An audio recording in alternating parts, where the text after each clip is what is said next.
Les risques liés aux travaux de soudage. Marc est soudeur depuis de nombreuses années dans une grande entreprise de construction de structures métalliques. Avec son humour bien à lui, il aime dire que son métier consiste à jouer avec le feu et être payé pour ça. Mais derrière cette plaisanterie se cache une grande vigilance. Ce matin-là, Marc s'apprête à souder une pièce d'échafaudage destinée à un client.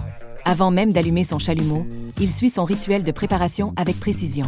Il inspecte ses outils, vérifie leur bon fonctionnement, puis enfile son équipement de protection. Gants isolants, masque de soudage, cagoule, combinaison en cuir résistante à la chaleur et bottes protégées contre les étincelles. Marc sait que le danger ne vient pas seulement de la flamme. Il prend donc soin de sécuriser son environnement.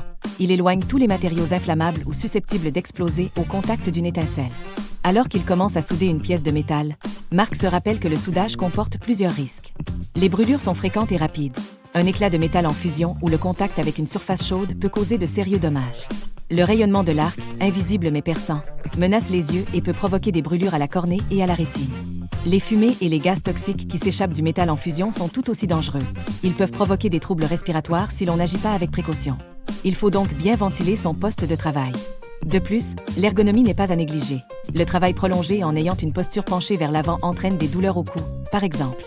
Il est essentiel d'avoir une bonne posture pour éviter les blessures.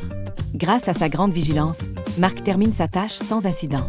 Le soudage, malgré son aspect spectaculaire, reste une activité à haut risque qui exige rigueur et vigilance. Chaque geste, du port de l'équipement de protection à l'organisation du poste de travail, contribue à prévenir les accidents et à protéger la santé des travailleurs.